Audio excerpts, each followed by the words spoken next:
Sesungguhnya memiliki 4 dimensi yang ingin dicapai. Tujuan utamanya atau outcome dari ibadah puasa sendiri adalah puasa mendidik kita agar menjadi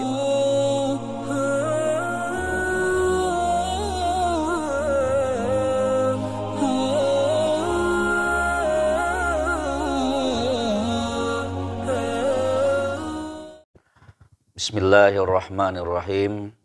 Assalamualaikum warahmatullahi wabarakatuh. Alhamdulillahi rabbil alamin. Wabihi nasta'inu ala umurid dunya waddin. Wassalatu wassalamu ala ashrafil anbiya'i wal mursalin. Sayyidina wa maulana Muhammadin wa ala alihi wa sahbihi ajma'in. Pemirsa yang dirahmati Allah subhanahu wa ta'ala, kita bersyukur bertemu lagi di bulan suci Ramadan 1443 Hijriah. Bulan Ramadan adalah bulan melaksanakan ibadah puasa, rukun Islam yang keempat bagi umat Islam.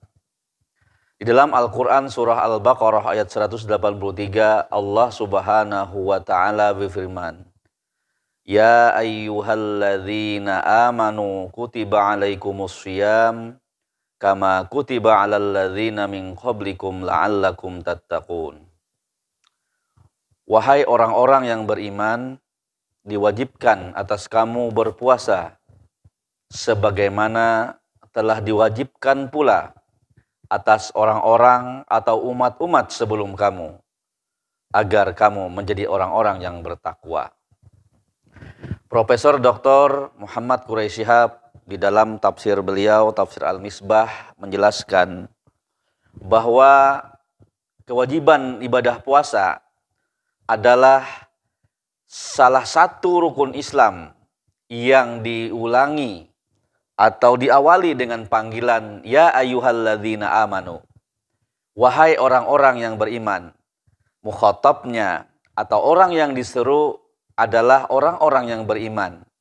Berbeda dengan perintah sholat misalnya, itu tidak menggunakan panggilan, tetapi langsung dengan perintah wa aqimus sholata wa atuz zakah. Atau misalnya ketika berbicara tentang ibadah haji, Allah subhanahu wa ta'ala berfirman wa atimmul hajja wal umrata lillah walillahi 'alan nasi hajjul baiti man istata'a ilaihi sabila. Tetapi ketika berbicara atau mengajak, memerintahkan tentang puasa, diawali dengan panggilan Ya ayyuhalladzina amanu.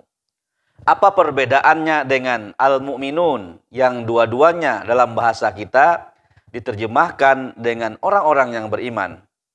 Profesor Dr. Muhammad Quraisy Shihab menjelaskan bahwa alladzina amanu, orang-orang yang beriman dengan menggunakan fi'il madhi adalah menunjukkan boleh jadi siapapun dia, apakah imannya itu dalam kadar yang sangat rendah atau kadar yang sangat tinggi. Kalau dalam bahasa sekarang mungkin low bad atau full bad, ya. Maka semuanya diajak untuk melaksanakan ibadah puasa.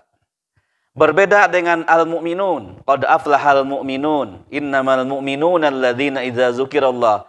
Al-mu'minun di sini menggunakan isim fa'il atau subjek atau pelaku yang menunjukkan bahwa orang-orang yang beriman dengan menggunakan istilah al-mu'minun adalah orang-orang yang keimanannya sudah berada pada level yang sangat tinggi, stabil.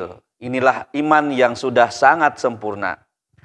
Pemirsa yang dirahmati Allah subhanahu wa ta'ala, kita diajak oleh Allah, diperintahkan untuk melaksanakan ibadah puasa dengan seruan, wahai orang-orang yang beriman.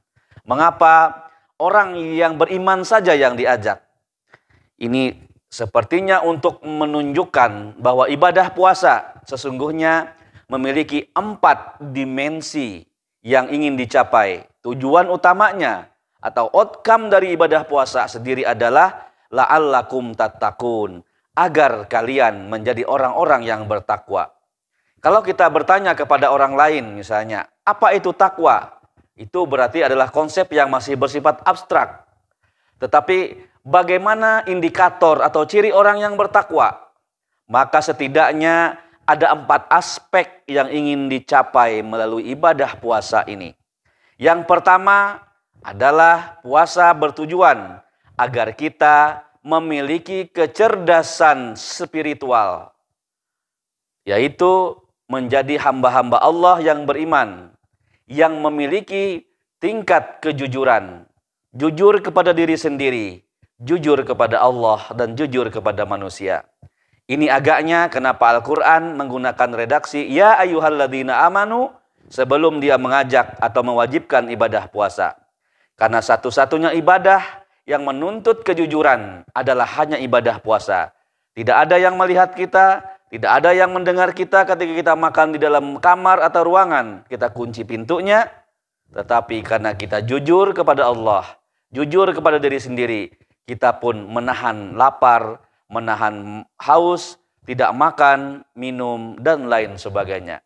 Yang paling esensial di sini adalah puasa mendidik kita agar menjadi orang-orang yang memiliki kecerdasan spiritual. Salah satunya adalah jujur, sifat jujur kepada Allah, jujur kepada diri sendiri, dan jujur kepada manusia. Pemirsa yang dirahmati Allah Subhanahu wa Ta'ala, dimensi kedua yang ingin dicapai melalui ibadah puasa adalah mewujudkan kecerdasan emosional. Daniel Goleman dalam bukunya Emotional Intelligence menyebutkan bahwa hanya sedikit kecerdasan intelijen yang menjadi kunci orang menjadi sukses. Tetapi kunci sebenarnya orang-orang sukses di dunia, baik dia akademisi, pengusaha, dan lain sebagainya, adalah ketika dia memiliki kecerdasan emosional yang sangat tinggi. Dalam hal ini ibadah puasa mendidik kita, mengajarkan, membiasakan kita agar punya kecerdasan emosional. Apa kecerdasan emosional di sini? Yang pertama diantaranya adalah sikap sabar. Rasulullah SAW bersabda, as-siyamu nisfus sabri. Puasa itu adalah separuh daripada kesabaran. Orang-orang yang sabar dalam Al-Quran dijanjikan oleh Al-Quran, innapa yuwaffas sabiru ajruhum bighairi hisab. Orang-orang yang sabar akan diberikan ganjaran tanpa hisab oleh Allah Subhanahu wa Ta'ala. Jadi dengan ibadah puasa ini sesungguhnya mendidik kita agar menjadi orang-orang yang sabar. Sabar menahan lapar, sabar menahan marah. Ketika Rasulullah SAW pernah bersabda, apabila kamu sedang berpuasa, ada orang yang mengejek, ada orang yang mencaci, ada orang yang mengajak berkelahi, katakan, kata Rasulullah, inni shaim, saya sedang berpuasa, saya sedang menahan diri dari amarah. Tentu tidak ada orang yang tidak punya sifat marah. Semua kita punya sifat marah. Tetapi yang paling penting adalah bagaimana kita mengendalikan amarah agar bisa marah dalam kadar yang paling tepat, pada waktu yang tepat, dan dengan kadar yang tepat. Kemudian kecerdasan emosional yang berikutnya adalah puasa mendidik kita juga agar kita menjadi orang-orang yang sabar dan tidak mudah marah tadi, ya. Kemudian juga bagaimana kita mendidik diri kita memiliki kecerdasan sosial. Bagaimana memiliki empati melihat orang lain, terlebih sekarang ini kita berada pada situasi ekonomi yang cukup krisis. Maka banyak tetangga kita, sahabat kita yang mungkin secara ekonominya kurang beruntung. Maka ibadah puasa mendidik kita agar berbagi kepada sesama. Dengan memperbanyak kita bersedekah, maka sesungguhnya kita dididik oleh Allah dengan puasa ini untuk meneladani sifat-sifat Allah. Wa huwa yut'imu wa la yut'am. Allah yang memberi makan dan tidak diberi makan. Jadi puasa kita menahan diri tidak makan, bahkan kita memberi makan kepada orang lain, mendidik kita agar memiliki kecerdasan sosial, peka dengan lingkungan, peka dengan kondisi tetangga dan orang lain. Hadirin yang dirahmati Allah Subhanahu wa Ta'ala. Kemudian yang berikutnya, yang terakhir, ya, puasa itu juga mengasah dan mewujudkan kesehatan fisik biologis. Karena 11 bulan sudah tubuh kita, organ lambung kita memproduksi makanan dan minuman yang kita makan. Maka di bulan Ramadan dia beristirahat, memberikan kesempatan untuk rehat sejenak. Maka insya Allah orang yang berpuasa dengan benar, dia akan memperoleh kesehatan fisik yang prima. Oleh sebab itulah Rasulullah SAW dalam sebuah hadis yang diriwayatkan oleh Imam At-Tabrani menyebutkan, sumu tasihu, berpuasalah, niscaya kalian akan menjadi orang yang sehat. Asalkan jangan kita berpuasa seperti sebuah iklan yang menyebutkan siang dipendam, malam balas dendam. Itu tidak akan menyelesaikan atau menghasilkan ibadah puasa yang berkarakter dengan tujuan utama la'allakum tattaqun.